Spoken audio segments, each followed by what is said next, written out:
On the last episode of Zen and the Art of Satsuma Repair, we switched out the starter and installed a new alternator.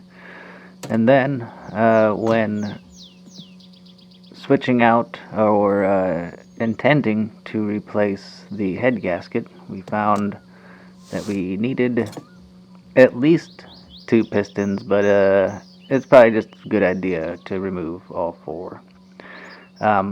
Now, what I was attempting to do at first was to remove the gearbox and the oil pan in order to not have to remove the engine. But you have to remove the engine. Now, I unscrewed these size 9 bolts on these half shafts that are connected to the gearbox. My suggestion would be to completely remove the half shafts by unscrewing the size 14 bolts in the center of the wheel hub on the front wheels. And then you could just remove the half shafts. Also, I removed the battery. I think that's probably a good idea. Just messing around in the engine. I think it's a good idea to remove the battery and at least plug it in, charge it. To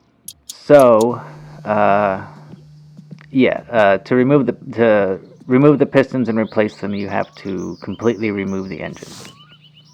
And that's size 11 or 12 bolts right there. I have to grab it. 11. So it's these two up here, the ones that you installed it in, and then there's the one in the back that connects to the, drivetrain or something. I don't know what that is. I don't know anything about cars. That's why it's a good idea to remove the half shafts, because the engine will just come flying out of the car, and it might dent some stuff.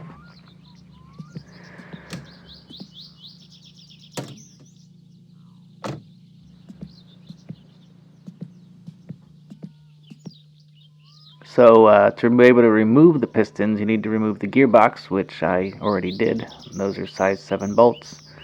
And then the oil pan, which is also size 7 bolts. Now, the oil pan, it's easiest, I would say, to do this on the table in the garage. When I was doing it, I was attempting to, first I was seeing if I could remove the pistons, even though the oil pan is on, but you can't. It's best just to take it and put it on the table in the garage. And I was trying to save. I was trying to save the oil that was in there, but I don't really think there is really a way to do that. So size 7, there's 4 on each side, and then you can just remove the oil pan.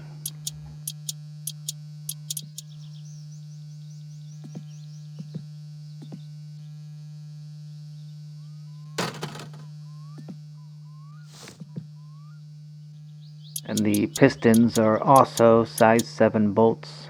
There's 2 for each piston, in case you don't remember. And to be able to remove them, you got to unscrew the bolts, or nuts, I guess, and then you kind of shove your head inside the engine block. I'm having right here. Yeah, it's a little tricky to find it. Technically it would have been easier to just turn it over and unscrew it that way, now that I'm thinking about it. The more you do something, the better you get at figuring out the easiest way to do it. And that's fine. You're not going to find the easiest way the first go around, not usually. If you do, hey, good on you. But if you don't, Well, you're a human. Congratulations.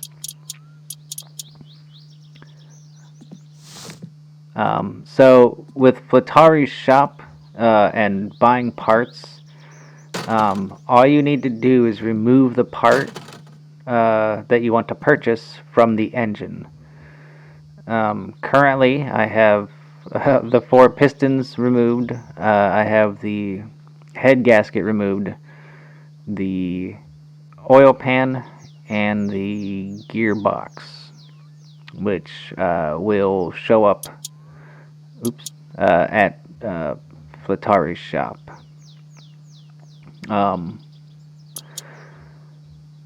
I believe the engine block is a part that can be damaged and or that needs to be replaced sometimes. So it is a good idea to check it out, make sure there's no holes or anything in it. Doesn't look like it needs to be replaced. I was actually looking at parts that do need replaced or are able to be replaced. The distributor is not a part.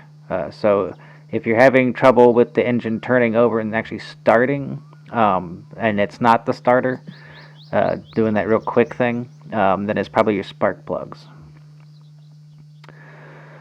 That little camshaft on the side doesn't need to be replaced, but the crankshaft that the pistons connect to eventually will need to be replaced. I was hoping for Uncle's truck or van to be over there, because I have the keys. Originally, since it was just the head gasket I was going to replace, I was just going to ride the moped to Flatari's and just buy the head gasket and ride it back. But since it's also 4 pistons, well, at least 4 pistons, I still got to figure out if the head gasket's bad or not. He might actually, yeah, he's... No mitä helvettiä? He's off work. Forever. Voi vittu! But on the bright side, I now have access, or I now have access to the to the Gifu. I will, as soon as he lets me get the keys.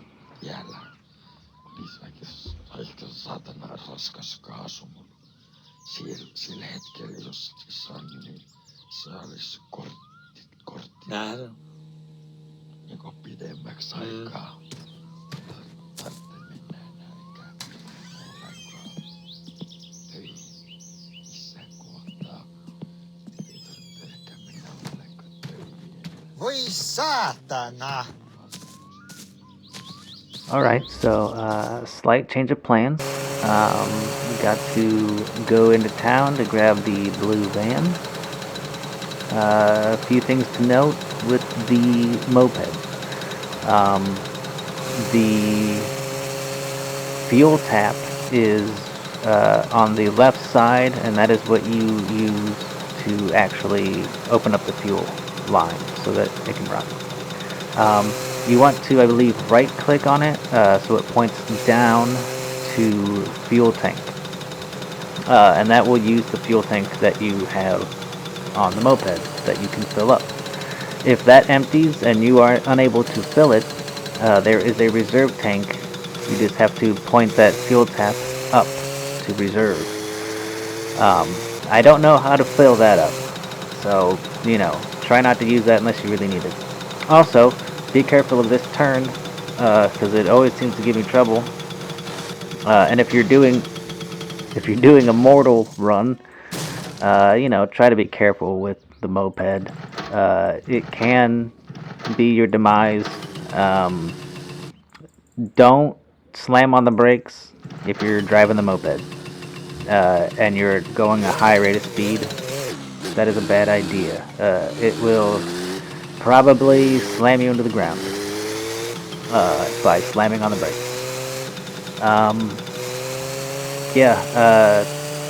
speed does kind of help give stability.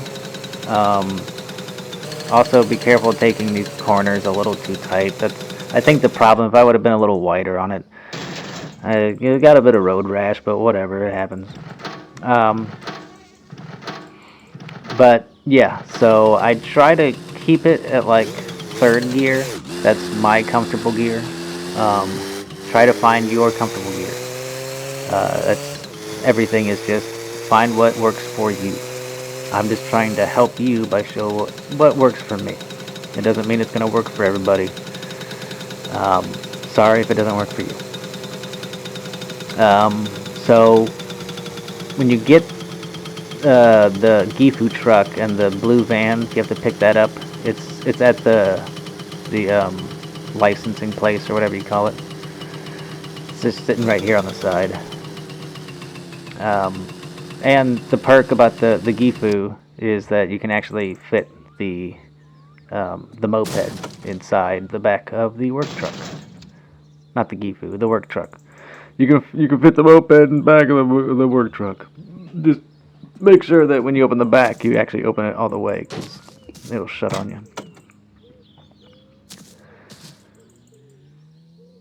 And then, just put it in there, but try to not hit the handlebars and get it not go in all the way. And then you go to pick it up and throw it in, and then you're like, oh, that looks good, but oh no, there's a tire, and it looks the front tire sticking out a little bit. So let me just try it again.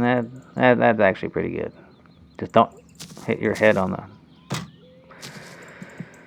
the back door. Now with the van, and I didn't really show it well. There's a red light when you first turn it on. There's these two red lights in the center console, and there's a big red long one above them that's not on right now. When you first turn on the van and put the keys in and turn it a little bit, that light will be on like the first time you start the car, when you come back from a save or whatever you want to call it, when you get done using the bathroom. And that's the like glow plugs, I think. Essentially, it's warming up your like spark plugs or whatever, getting your engine ready to start.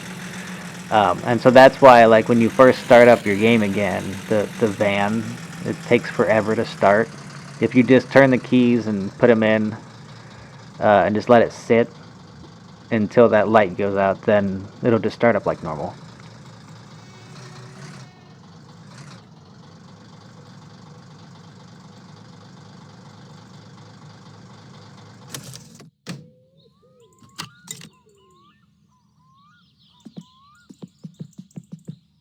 I did order the twin carburetor, but I don't currently have enough to buy it, to get it from Flitari, or not Flitari, from Tamo.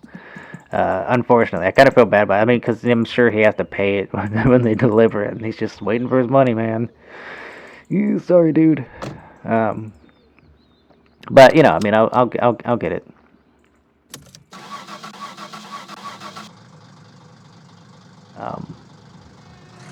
But yeah, so that twin carburetor is about like 1,750, I think it said. Marca.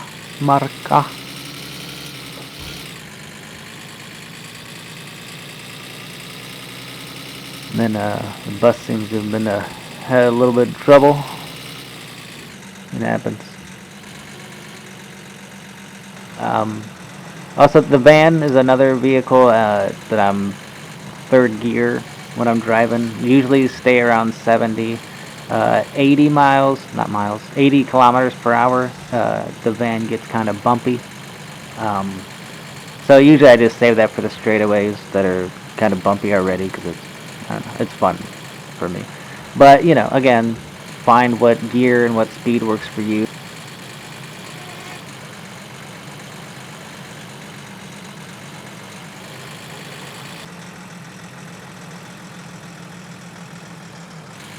Okay, so it's the next day, and Gonna go to Futari's and finally buy these 4 pistons.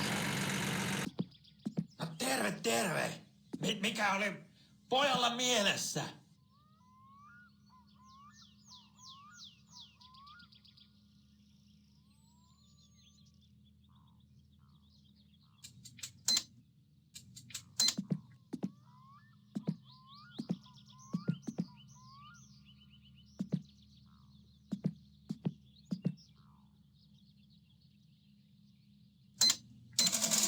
So altogether, 1,396 marca. Holy moly.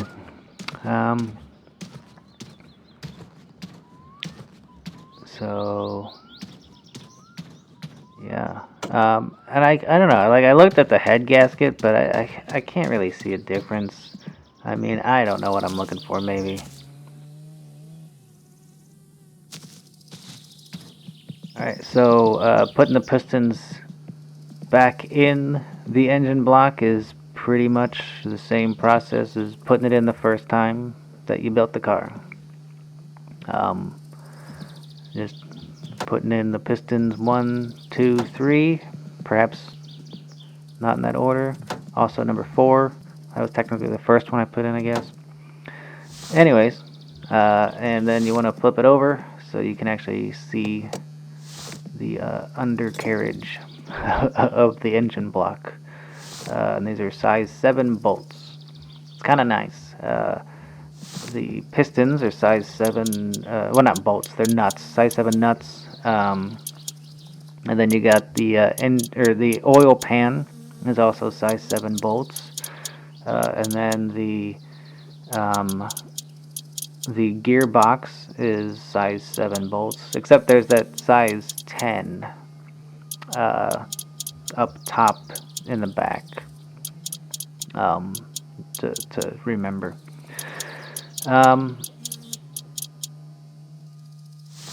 Yeah, I also so I was okay. So I was trying to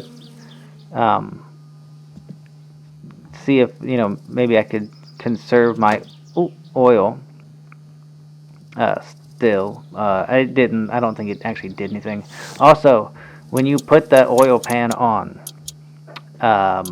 there is a size 13 bolt on the bottom. That's your essentially drain bolt or whatever. Uh, when you put that back on your engine, it becomes unscrewed. So you're going to want to rescrew that in.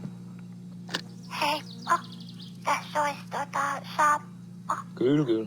Isi käski soittaa. Kiitos vain, jos tulisit. Hei hei. Oo. Sanoppa muuta.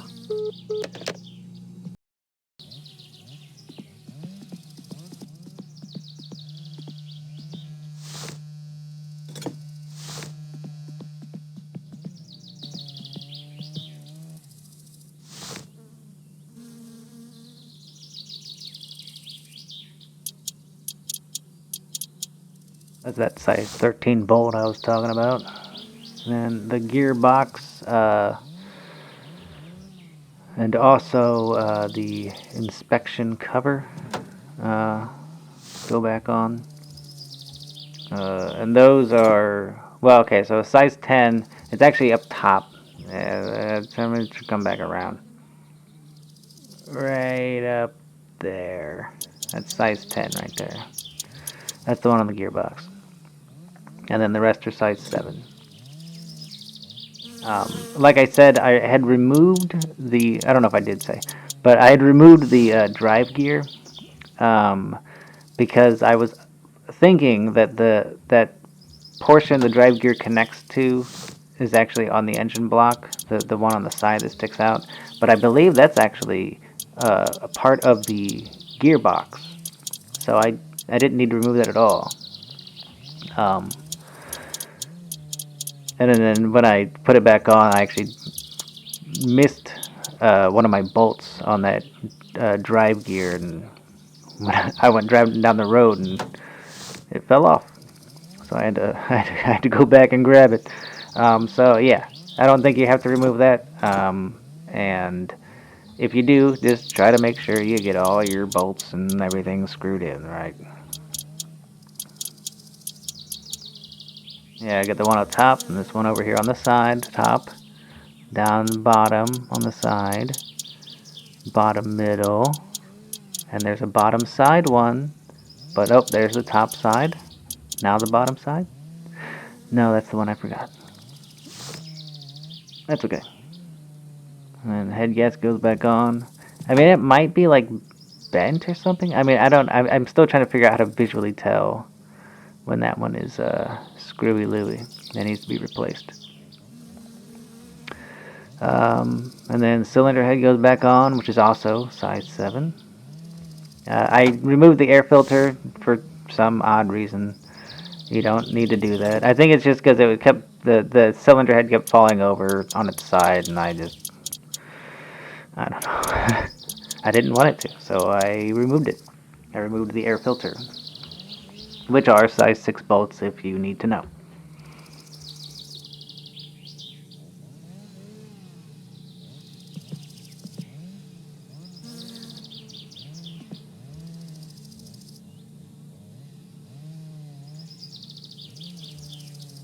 So with that, I don't know how that worked, but I like right clicked on the hood and then left clicked on the hood. I knew it wasn't latched, but that actually worked. And now there is a probably much simpler way to put this in. Like I could have used the crane, the engine hoist, um, but I didn't. You essentially have to get it. I try to get the bolt showing up, the one on the left hand side, from the way I'm viewing currently.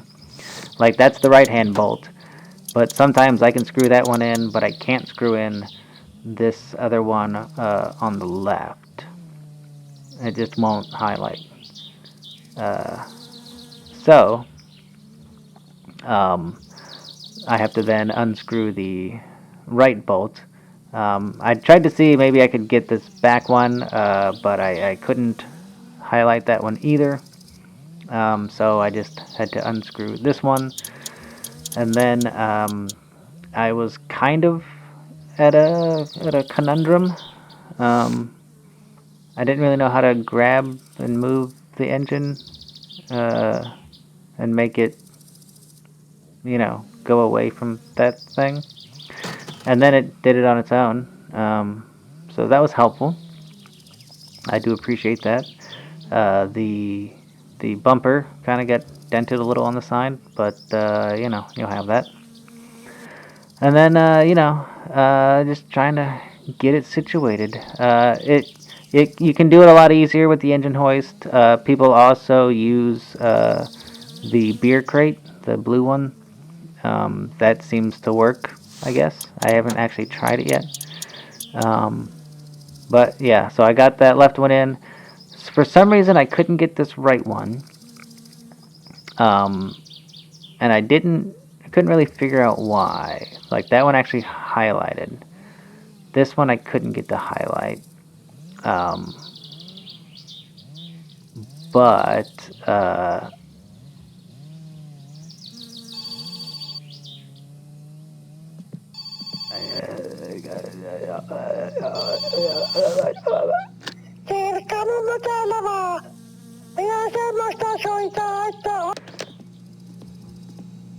and then after Grandma said she needed fish, it highlighted for some reason. So I got it in. And then the back one worked too. So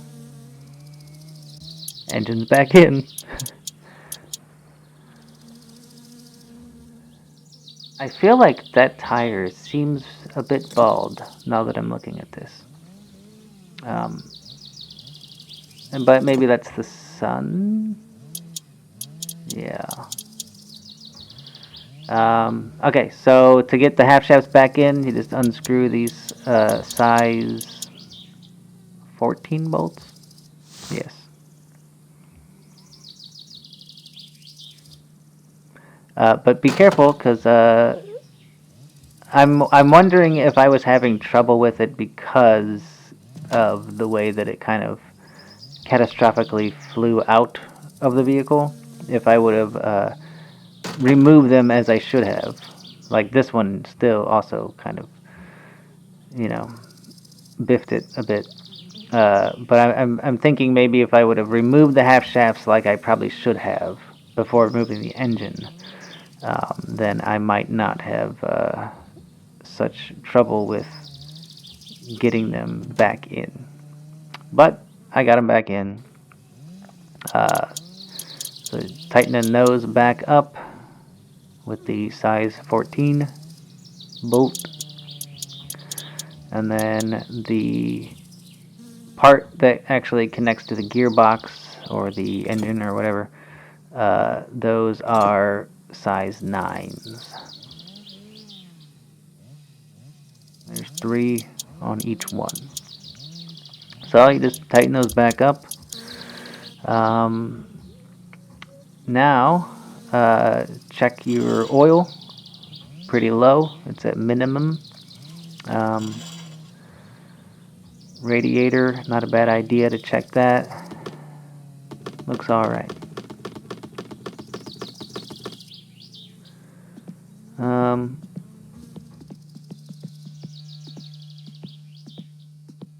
Oh, right, because I removed my air filter. So I gotta put that back on. But for everybody that didn't remove their air filter, now would be the time to put your fluids back in. If your oil looks really dirty, it would be a good idea to just completely drain the oil that's in your oil pan and then close the oil pan back up with that size 13 bolt. And then replace your oil filter and then refill your oil. Also, put the battery back on, but don't screw in this positive terminal. Do not do it. The negative terminal and the starter has once again been removed from each other. And you do not want any part of the battery plugged in or screwed in when you are hooking things up with electronics, especially electronics that are connecting to the battery. But, you know, I'm not an electrician, so, or a mechanic, or intelligent. So, you know, you kind of learn as you go. And I did notice that it had a thing connect to the starter, but the positive terminal was connected. And then when I connect the negative terminal, that happens, and that is because I have that positive terminal connected right now, like an idiot. So yeah, unscrew that. Put your wiring mess back in your glove compartmente.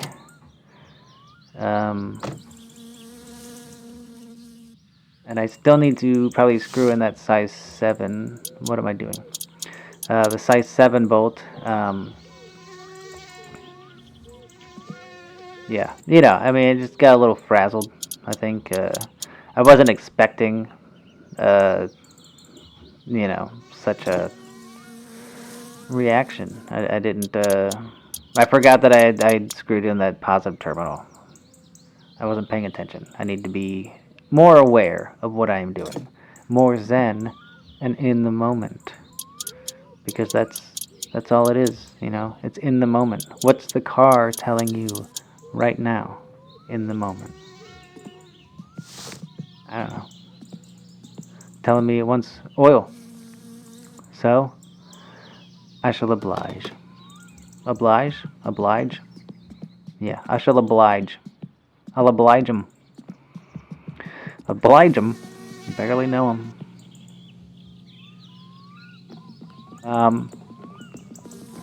So, one of the reasons why I like to have full spare of pretty much everything, of like motor oil and the coolant and everything, is because of stuff like this. you know, that just ran out. It's less than half. It's within operating limits, but I would like it to be around max because I know it's gonna burn up oil. It's gonna use the oil that's in there slowly, but it's still gonna use it. Um, so you know, you want to try to have all your fluids, have extras of them. Same thing with coolant. I mean, you can make do with coolant in a pinch as long as you got a whiz. But usually it's a good idea, you know, use the coolant when you're at home. Same with brake fluid. You're gonna need brake fluid when you need brake fluid. Um, my suggestion would be when the fluid of both of them are half empty, then you just use one container to fill that both. But now that the fluids are all in, let's see how it starts, how it runs, and if we have any smoke anymore now that we've replaced the pistons. Okay, well, the car started, that's good, but there is still smoke, so that's going to be your head gasket. I was hoping it was the pistons, but no, it's the head gasket. That's fine. Now, you want to shut off the car before you push in the choke like that when it's not heated up. Um, but, you know, I think I was still frazzled from nearly getting electrocuted to death. So, head gasket is super simple. Remove the rocker cover, remove the cylinder head, and then you just right click and remove the um, the head gasket.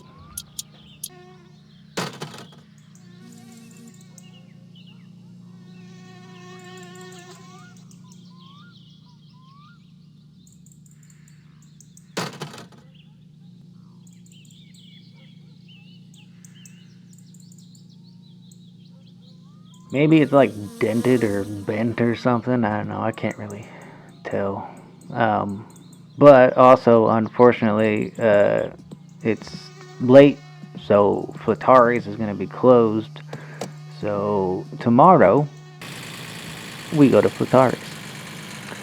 Um, but it's also super early, so kind of gotta, you know, I kind of putzed around a little bit, you know.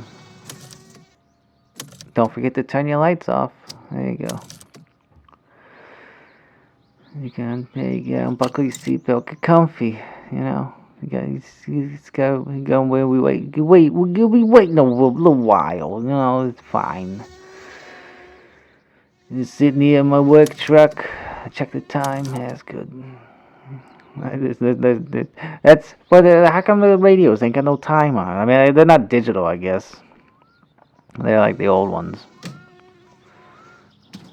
That makes sense. Yeah, well. And, you know, Flatari doesn't think it's important enough to have a clock in his office or whatever, place of business. Ain't got no watch.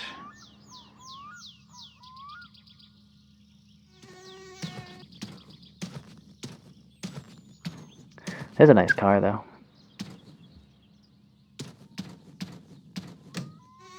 Got those bench seats. There's probably no seat belts in the back. It's one of those cars, you take a corner fast enough, people in the back are going to go flying out the door. Hey, where'd Jimmy go?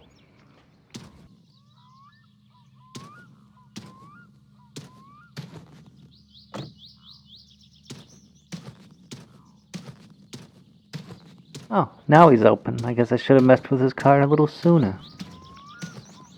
Alright, let's see how much this Terve, terve. head gasket costs. Mikä oli 329 mielessä? marka, which I think is pretty close to what the pistons were. I don't know. I'd have to go back and look. Oh. Yeah, I mean, it looks like a head gasket. Quite similar to the one that I had before.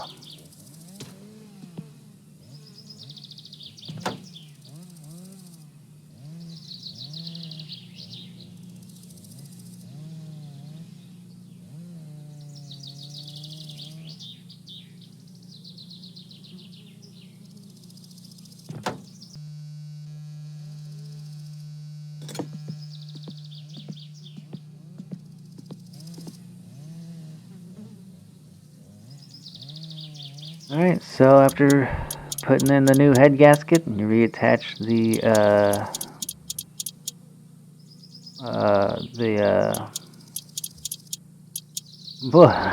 the cylinder head? Yeah, the cylinder head. Oy vey. After putting in the new head gasket, you reattach the cylinder head, and then put on the old rocker cover.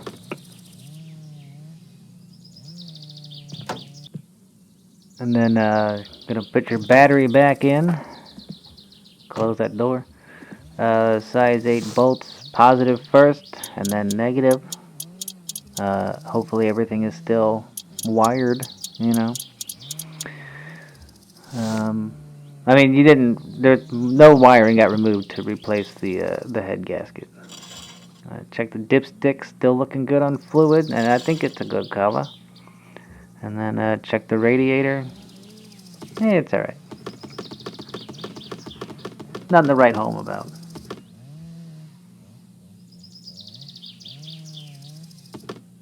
And the brake fluid, I think that's like front brakes and back brakes, but I don't know. I might just be making stuff up.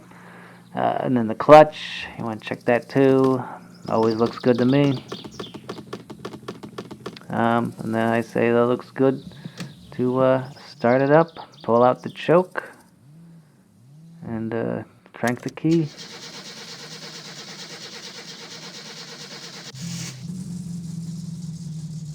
And I don't see any smoke. Yep.